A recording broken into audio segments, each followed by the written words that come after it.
Today, we're going to pull back the curtain and look at a system enhancement from a developer's point of view. And this isn't just about adding a few new features. We're talking about a completely different way for an engineering team to think, to work, and to grow. It's about building a knowledge ecosystem that's actually alive. Let's get into it. So you start with a question like this. It's what keeps engineers up at night, especially when you're dealing with cutting-edge stuff like N3 and N2 processes. The complexity is just staggering. You've got a universe of design rule checks, DRCs, and there's no way anyone can memorize them all. So how do you pass on that priceless experience? The intuition, the real why behind a decision. That's the problem we're going to solve. All right, here's our game plan. We'll start with the challenge that's hiding in plain sight and the bottlenecks that it creates for engineers on the ground. Then we'll get to the fun part, the blueprint for a new system, how we're actually going to build it, and finally, what it's all worth to the business. Okay, let's get right to the heart of it. These advanced process nodes, like N3 and N2, they're amazing, no doubt, but they've also created this explosion of complexity. And I'm not talking about a small step up. This is a giant leap that completely breaks our old ways of sharing knowledge. Now, we have tools to help, like Glean AI. And it's great. It's like a super librarian that can find anything in our existing documents. But, and this is a big but, there's a huge gap. It knows nothing about the knowledge that's being created right now in active projects. It doesn't have that live, on-the-ground context. And that gap, it's not some abstract idea. It creates very real bottlenecks that design and layout teams struggle with every single day. This is the stuff that slows down innovation and just grinds projects to a halt. Okay, bottleneck number one, lost design intent. You know the feeling. You get handed a project and you can see what was done, but the why, it's a total mystery. It's a black box. All that critical thinking the original designer did is just gone. And that means you're spending hours, sometimes days, just playing detective. That's a massive communication cost, especially during handovers. And then there's this problem, information lag. Official documentation on places like SharePoint. It's static. By the time an engineer writes up their findings and uploads it, the project's already weeks ahead. The official record is basically a history book, not a current guide. All that vital, real-time knowledge is just trapped in emails and private Slack DMs. And finally, the talent bottleneck. Trying to get new engineers up to speed on N3 and N2 is a huge challenge. You can't just hand someone a manual with thousands of DRC rules and expect them to be productive. It's slow, it's frustrating, and it's a major roadblock to growing our teams. So these problems, they need more than just a simple software update. They need an evolution in how we think.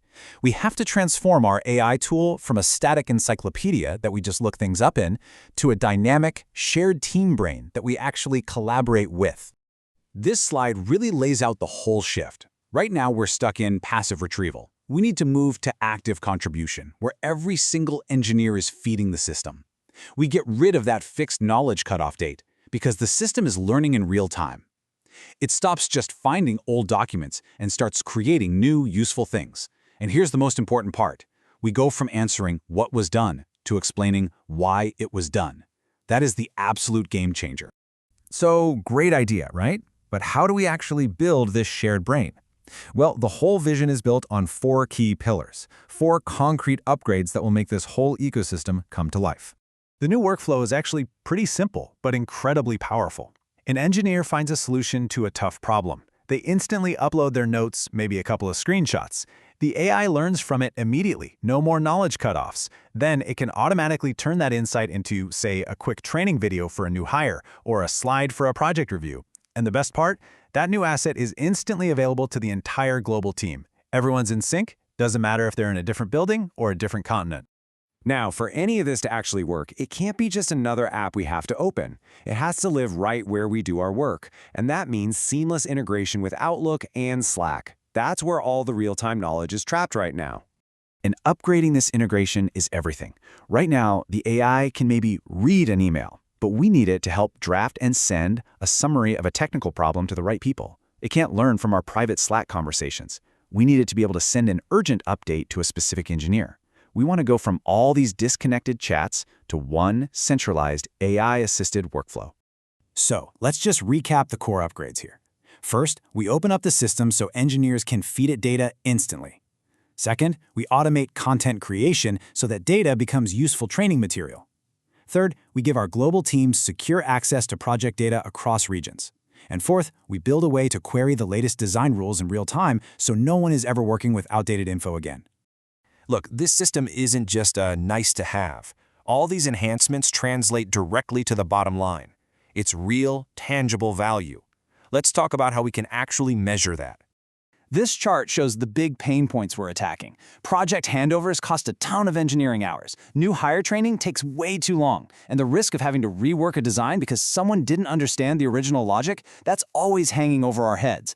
This system is designed to crush all three of these metrics. And when you do that, you get some pretty powerful business outcomes. You accelerate R&D because you're slashing the learning curve.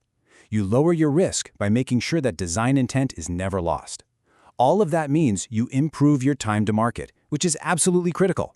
You stay ahead on PPA, power, performance, and area, and maybe most importantly, you're turning individual expertise into a permanent, sustainable asset for the entire company. When you boil it all down, it really comes down to this one number, 1. The goal is to create one single, unified, and dynamic source of truth. One place where the collective intelligence of our entire global team can live, grow, and be shared with anyone, at any time. This is how you scale expertise. So I'll just leave you with this final thought. When you get rid of all the friction in sharing knowledge, when every single breakthrough, every lesson learned is instantly available to every other engineer, what's possible then? The ceiling for innovation doesn't just get higher, it basically disappears.